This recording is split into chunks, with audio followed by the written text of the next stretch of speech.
디모데전서 6장 3절과 6절을 한번 보십시오. 디모데전서 6장 3절과 6절이요. 디모데전서 6장에서 이 바울이 이러한 얘기를 하게 된 배경이 있습니다. 많은 사람들이 거짓 교훈을 가지고 사람들을 속이는 거예요. 제가 읽겠습니다. 누구든지 다른 교훈을 하며 바른 말 곧 우리 주 예수 그리스도의 말씀과 경건에 관한 교훈에 창념치 아니하면 저는 교만하여 아무것도 알지 못하고 변론과 언쟁을 좋아하는 자니 이로써 투기와 분쟁과 해방과 악한 생각이 나며 마음이 부패하여지고 진리를 잃어버려 경건을 이익의 재료로 생각하는 자들의 다툼이 일어나느니라. 그러나 지족하는 마음이 있으면 경건이 큰 이익이 되느니라 라고 말씀하고 있습니다. 지족하는 마음, 자족하는 마음이 있으면 경건보다 더 큰 이익이 되는 것은 없다라고 말씀하고 있는 것이죠. 많은 사람들이 바른 가르침을 떠나서 또는 경건한 척하면서 그것을 가지고 자신의 이익을 삼는 사람들이 있는 거예요. 그러니까 하나님을 믿는다, 예수님을 믿는다 등등의 이런 일들을 하면서 그것이 마치 자신의 경제적인 이익, 자신의 어떤 무엇인가를 채워주려야만 된다라고 생각하는 이런 사람들 속에는 늘 다툼과 그 시기와 질투가 항상 있게 되는 거예요. 근데 6절을 이렇게 번역할 수 있습니다. 6절은 그들은 경건을 큰 이익을 주어야 된다고 생각한다. 물론 경건은 아주 높은 비율의 이익을 제공해 준다. 그러나 경건은 자신이 갖고 있는 것에 만족하는 사람들에게만 그렇게 큰 이익을 준다라는 거예요. 경건이란 뭐냐면 하나님을 기쁘시게 하는 삶이에요. 그러니까 하나님을 기쁘시게 하는 삶보다 이 세상에서 더 남는 장사는 없다라고 바울은 얘기하고 있는 거예요. 그러니까 하나님 거짓된 예배, 두로와 같은 사치와 번영을 위해서 하나님을 예배하는 것이 아니라 진정으로 하나님을 기쁘시게 하는 예배를 드리는 삶보다 그런 사람보다 더 큰 이익이 남는 삶은 없다라고 말씀해주고 있는 거죠. 왜 그러냐면 역사의 주관자가 바로 하나님이시기 때문에 그렇습니다. 우리가 그리스도를 기뻐하고 그를 즐거워하는 사람에게 하나님께서는 하나님 나라의 부요를 한없이 채워주실 것입니다. 부유하신 예수님께서 우리를 위해서 가난하게 되셨습니다. 우리가 그래서 부유하게 되었고 하나님 나라에 참여하는 진정한 사람들이 된 거죠. 그런데 사단은 계속해서 모조품을 가지고 세상에 허탄한 것들을 가지고 와서 그것을 우리가 진정한 그 하나님 나라의 부요를 버리고 세상의 것을 자꾸 취하라라고 요구하고 있는 것입니다. 이제 28장에 보면요. 세 번째 이 신탁에서 이 에스겔은 두로의 왕을 직접 겨냥합니다. 두로의 왕은 마치 그 일종의 의인화된 그 도성처럼 그려지고 있는데요. 두로 왕의 문제는 그의 심각한 교만입니다. 2절을 보십시오. 인자의 너는 두로 왕에게 이르기를 주 여호와의 말씀에 내 마음이 교만하여 말하기를 나는 신이라 내가 하나님의 자리 곧 바다 중심에 앉았다 하도다 내 마음이 하나님의 마음 같은 체 할지라도 너는 사람이요 신이 아니다 라고 선언하고 있는 겁니다. 사람들이 가장 부패하고 또 어떤 면에서 교만의 최고의 극치가 뭐냐면 내가 신이다 라고 하는 자리로 올라가는 거예요. 그런데 이 두로 왕의 그 교만의 두 가지 근거가 뭐냐면 지혜와 재물인 거죠.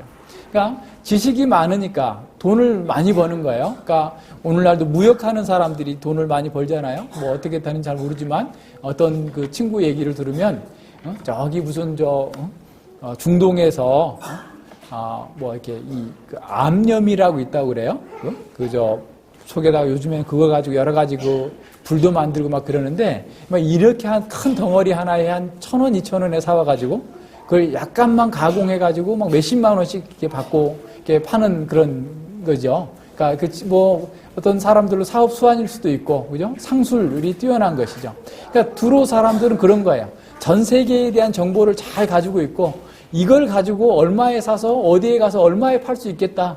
이런 지혜가 탁월해가지고 엄청난 그 부를 축적했고 그 부가 축적하는 것만큼 또 교만이 올라갔는데 그 교만이 어디까지 올라갔냐면 하나님의 자리에까지 이렇게 올라가게 된 것입니다. 그런데 바로 그 두로를 향하여서, 두로 왕을 향하여서 하나님께서 그를 치시겠다라고 말씀해주고 있는 겁니다.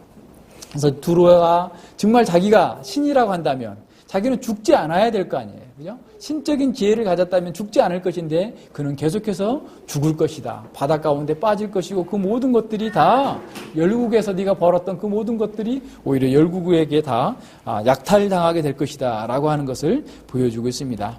그들은 적들이 그 성을 들어와서 다 무너뜨리고 사람들을 죽이게 될 것이고 할례받지 아니한 자들과 같이 네가 죽게 될 것이다 라고 말씀하고 있습니다.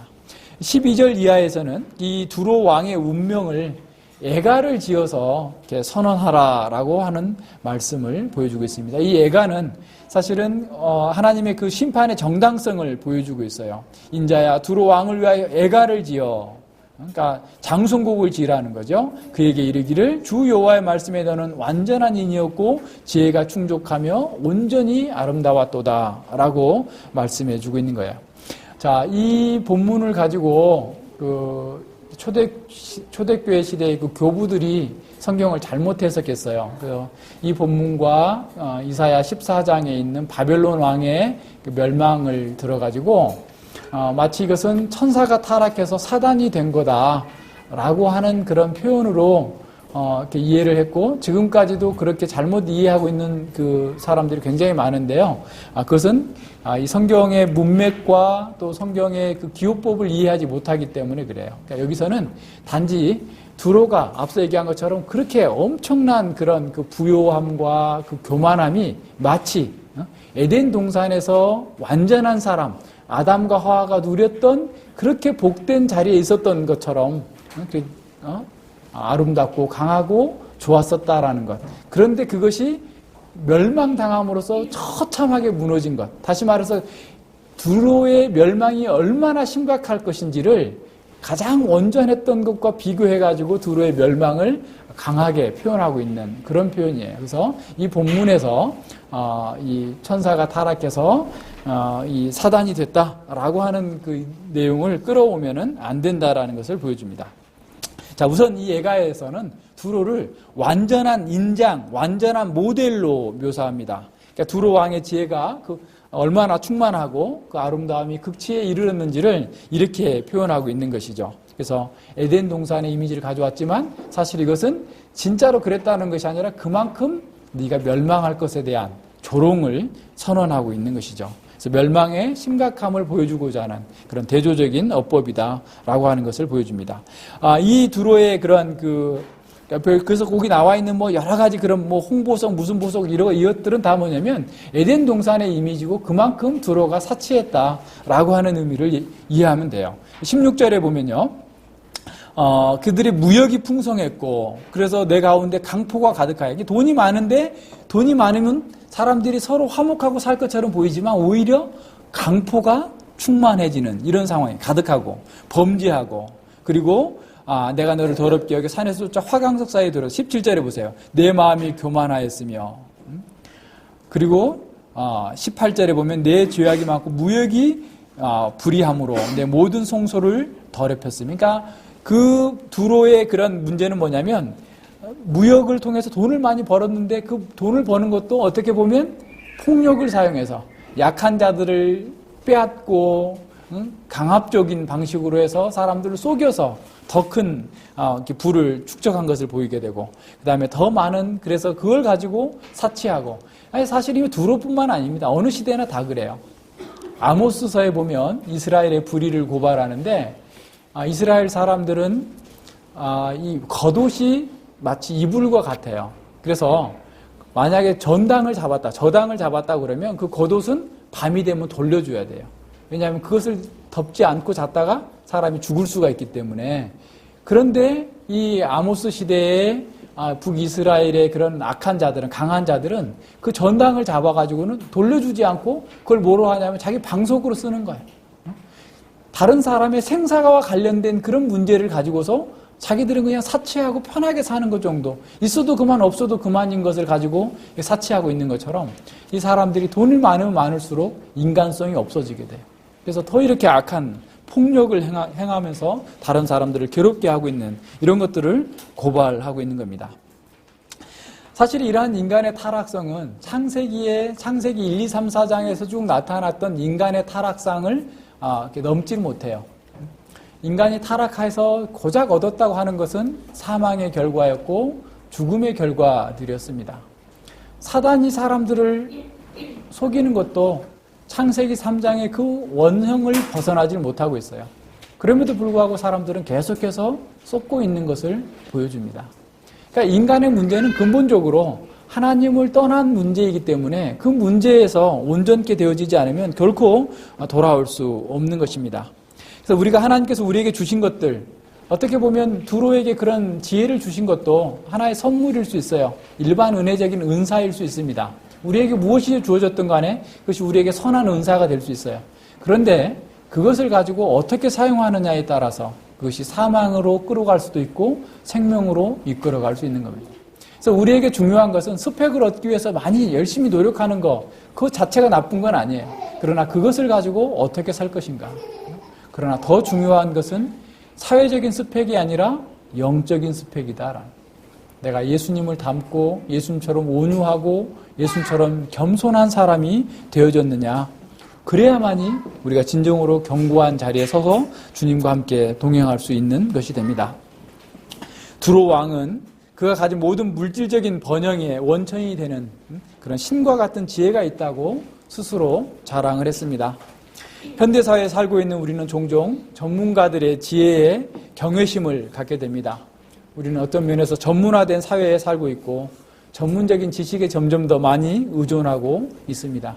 병원을 찾을 때도 꼭 그 전문과가 아니면 안 될 것처럼 생각하고 사는 것이죠. 우리는 전문가를 만나지 않으면 불안해지는 그런 시대에 살고 있습니다. 우리는 그들의 세미나에 참석하고 전문적인 지식을 의존하고 또 그들이 갖고 있는 그런 자격증을 보면 또한 안심이 되는 그런 시대에 살고 있는 것이죠. 그러나 꼭 지혜를 쫓아다니는 그 자체가 우리에게 유익한 것이 되지 않을 수 있습니다. 에덴 동산에서 사단은 아담과 하와에게 바로 그런 지혜를 소유할 수 있는 그런 것들을 약속한 거죠. 네가 이것을 먹는 날에는 네가 하나님과 같이 선악을 알게 되고 네가 하나님과 같이 우주의 중심이 될 것이다 라고 얘기한 거죠.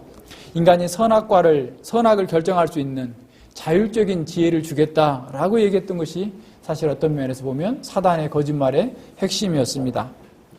그러나 인간이 사단의 말을 들었을 때 지혜가 아니라 완전한 무능, 완전한 무지 속에서 영적인 사망 가운데 사로잡히게 된 것입니다.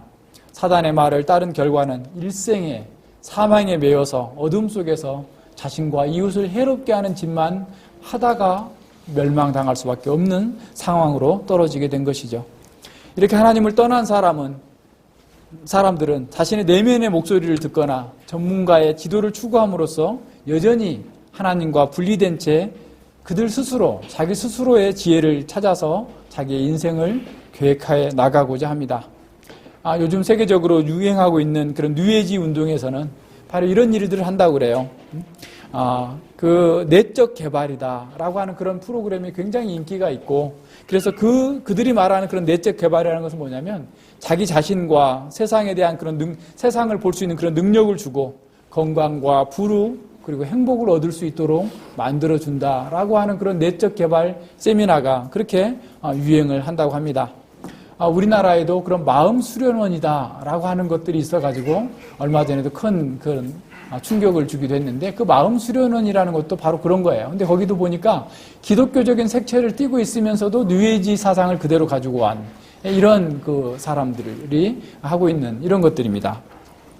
이러한 세상 지혜는 사실은 우리에게 어떤 고통과 질병 없는 삶을 주겠다라고 하고 우리에게 성공을 줄 것처럼 어떤 삶의 능력을 줄 것처럼 우리를 유혹합니다. 그래서 육체적으로 고통을 겪고 있는 사람들이나 그들의 삶에서 여러 가지 영적인 결핍이 있는 사람들에게는 정말 혹할 수밖에 없는 그런 매력적인 길을 제시해주고 있습니다. 그러나 세상의 지혜는 하나님께 어리석은 것입니다. 그리스도인들에게 지혜는 전문가들의 조언을 구하는 것이나 내적 개발을 추구하는 것이 아니라 하나님의 조언을 구하고 하나님의 말씀을 따라 사는 것에서 시작됩니다. 여호와를 경외하는 것이 지혜의 근본입니다. 물론 그 길은 현세에서 부와 건강과 혹은 안락함을 약속하지는 않을 수 있습니다. 그러나 하나님의 지혜만이 회복된 낙원으로 들어가는 유일하고 안전한 길이다라는 사실을 기억해야 됩니다. 그러나 우리가 세상 지혜에 유혹당하지 않는 것만으로 우리에게 충분한 것은 아닙니다. 우리는 세상의 권력의 유혹을 받습니다. 권력은 그것이 정치적인 것이든 지적인 것이든 혹은 경제적인 것이든 간에 그 힘은 성경의 원리에 반하는 것입니다. 많은 분쟁들이 있는 분쟁이 있을 때 세상의 신들은 성경의 하나님보다 더 많은 군대를, 병력을 파송할 수 있는 것처럼 보입니다. 그런 상황에서 우리는 두 가지의 선택을 할 수밖에 없는 상황에 처하게 됩니다. 첫 번째는 뭐냐면 두려움 가운데에서 겁을 먹고 그 영적 싸움을 회피하려고 하게 되는 것이죠. 그러나 우리는 눈을 떠서 더 큰 군대를 보아야 합니다. 열왕기하 6장에 보면 엘리사와 엘리사의 종이 나오죠. 아람 군대가 아침에 일어나 보니 그 성을 완전히 구름대처럼 포위하고 있는 상황을 보면서 엘리사의 종은 주여 어떻게 하면 좋습니까 하면서 두려워하고 떨고 있는 그런 상황을 보게 되죠. 그랬을 때 엘리사는 뭐라고 말하죠? 저들보다 하나님께서 우리와 함께 하시는 군대가 더 많다라고 하면서 기도를 통하여서 주여 저희 종의 눈을 열어 보여주시옵소서. 그랬더니 불병거와 불말이 가득 차 있는 영적인 실상을 보여주는 것입니다. 우리가 바로 그런 상황이 돼야 됩니다. 이 세상의 것이 아무리 크고 화려하고 우리를 억압하고 압박하고 죽일 것처럼 보인다 할지라도 하나님의 군대가 우리와 함께 있다라고 하는 사실을 알고 거기에 어떠한 타협도 해서는 안 됩니다. 우리는 강하고 담대하게 하나님의 뜻을 따라서 나아가면 승리할 수 있습니다. 두 번째 우리의 방식은 어떤 거냐면 저쪽에서 힘으로 나오니까 나도 힘으로 한번 대항해 보겠다라고 하는 그런 유혹입니다. 이러한 유혹은 우리에게 전방위적으로 다가오는 거죠. 저렇게 힘으로 나오니 나도 같이 힘으로 싸워야 되겠다. 그리스도의 방식으로 싸우지 말고 그냥 제가 하는 대로 나도 해줘야 되겠다라는 식의 생각을 하게 되는 거죠. 그러다 보니 많은 교회들이 바로 이러한 유혹에 굴복하게 되는 겁니다. 이런 소비주의의 힘에 영합하여서 교회가 마케팅 기법을 동원해서 더 큰 힘을 얻기 위해서 더 많은 사람들을 모으려고 계속해서 세상에 힘을 모으는데 오히려 교회가 앞다투어 세상과 경쟁하고 있는 그런 상황입니다. 그러나 바울 사도는 어떻게 말씀하셨습니까? 우리의 싸우는 병기는 육체에 속한 것이 아니요 오직 하나님 앞에서 견고한 진을 파하는 강력이다 라고 말씀하고 있습니다. 우리가 육신으로 싸움을 걸어오는 사람들에게 육신적인 방식으로 대항하는 것은 그들의 싸움에 말려드는 것이고 이미 그 싸움에서 우리는 진 것이 됩니다. 왜냐하면 우리가 가지고 있는 최고의 무기를 사용해보지도 못한 채 우리는 그 게임에서 지고 있기 때문에 그렇습니다. 예수님께서 우리에게 주신 말씀의 무기는 견고한 진, 인간이 만들어내는 모든 견고한 것보다 더 강력해서 인간의 모든 교만의 탑들을 무너뜨리고 사로잡을 수 있는 가장 강하고 막강한 힘이 있습니다. 이러한 그리스도의 강력을 신뢰하지 않기 때문에 교회에서 성경을 가르치지 않습니다. 교회에서 이러한 성경을 가르치지 않기 때문에 사람들은 늘 싸워보지도 못하고 세상의 방식에 져서 허무하게 무너져 내리는 것입니다. 성경을 가르치지 않고 하나님의 강력을 의뢰하지 않고 세상의 힘을 의존하기 때문에 한국 교회가 망해가고 있습니다. 교회 지도자들과 교단 체제가 이렇게 세상의 힘을 의존하는 자기 모순에 빠져 있는 상황이 있습니다. 제가 여성 안수 문제로 교단을 나오게 됐을 때 어떤 사람은 저에게 그렇게 말합니다. 교단이 결정했는데 당신이 무슨 권한으로 그것을 반대합니까? 우리는 그렇게 대답해야 됩니다. 우리의 왕은 교회나 교단이 아니라 예수 그리스도이십니다.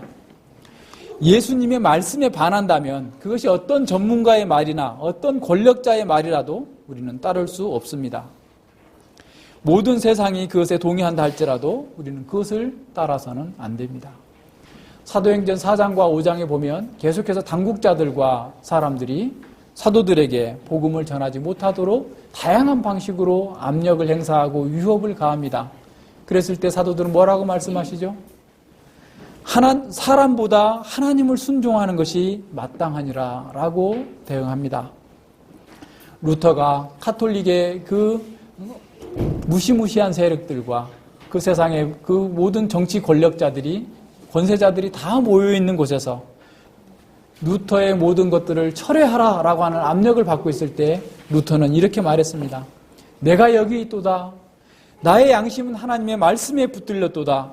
나는 달리 그 어떤 것을 할 수 없도다 라고 하면서 당당하게 승리했습니다. 에스겔은 궁극적으로 승리하는 사람은 하나님의 말씀과 하나님의 지혜를 붙드는 사람이지 세상의 지혜와 세상의 그 힘을 의존하는 사람이 아니다라는 사실을 보여줍니다. 세상의 힘이 아무리 대단해 보이고 화려해 보이고 모든 것을 다 줄 것처럼 보인다 할지라도 그것은 허상에 불과할 뿐이다 라고 말씀하고 있는 겁니다. 왜냐하면 그것들은 이미 그 속에 죽음을 내포하고 있기 때문에 그렇습니다. 그러나 예수 그리스도를 신뢰하는 자들은 굳건한 반석 위에서 집을 짓는 자들입니다. 그들에게 예수님은 하나님의 능력인 동시에 하나님의 지혜입니다. 십자가의 도가 어떤 사람들에게는 멸망하는 것처럼 어리석은 것처럼 보이지만 그것을 믿는 자들에게는 하나님의 능력을 주는 가장 온전한 방식입니다.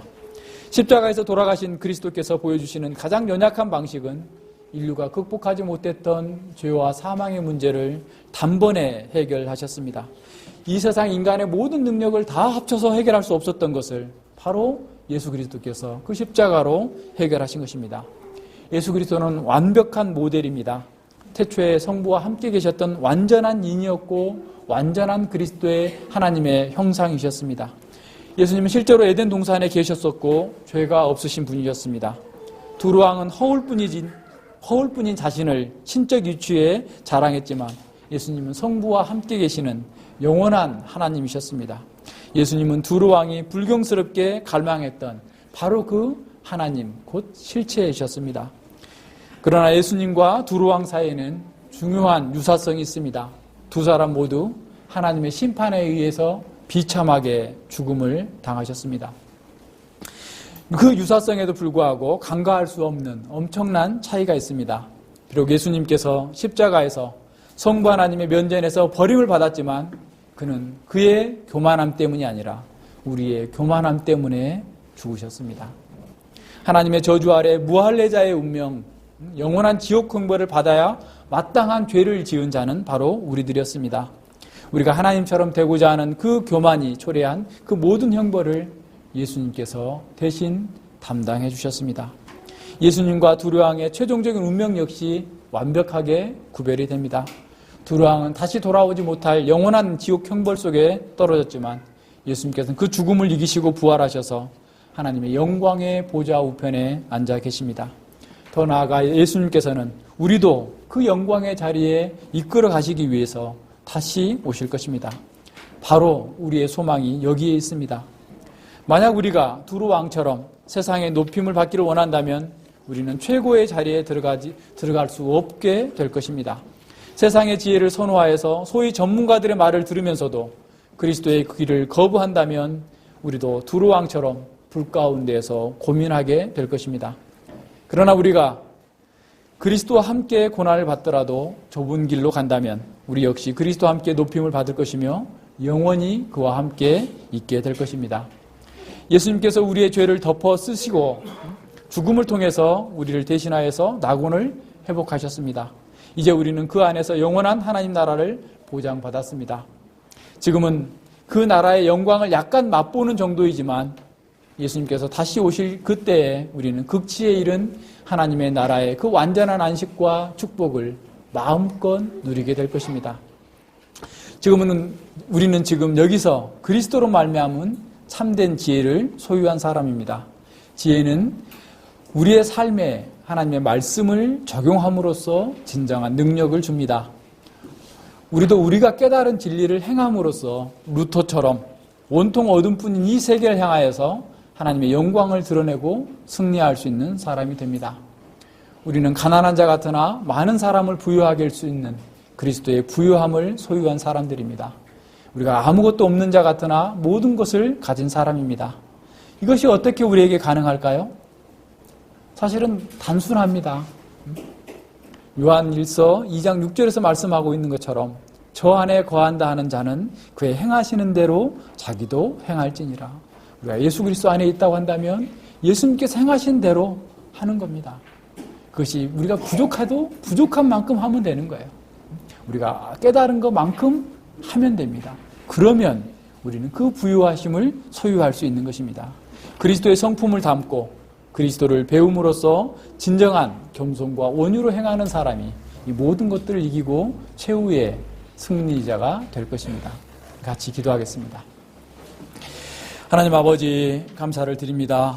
저희들이 이 두로의 멸망을 통해서 이 세상과 오는 세상까지 참으로 우리의 참된 실제가 무엇인지를 다시 한번 볼 수 있도록 눈을 열어주시고 깨닫게 해주시니 진실로 감사를 드립니다. 우리가 두로왕처럼 아무것도 갖고 있지 못하면서도 얼마나 교만했었습니까? 하나님께서 우리를 붙들어 주시지 않고 개입하시지 않았다면 우리도 멸망할 수밖에 없었던 그런 자들이었음에도 불구하고 예수님께서 우리의 모든 교만과 죄를 다 뒤집어 쓰시고 십자가에서 죽으신 그 은혜의 경륜으로 말미암아서 이제 저희가 새로운 생명을 얻고 이제 저희가 예수님의 방식만이 온전한 삶의 방식이며 영원한 생명의 길이고 성공한 길이라는 사실을 알게 하여 주시고 가게 하여 주시니 진실로 감사를 드립니다. 우리가 형편이 어떠할지라도 우리는 오직 예수 그리스도 안에 있는 하나님의 지혜를 따라서 하나님의 부유하심을 맛보면서 이 세상 나그네 길을 주님과 함께 동행할 수 있도록 주께서 끝까지 저희를 붙들어 주시고 함께하여 주시옵소서. 감사드리며 예수님 이름으로 기도드립니다. 아멘.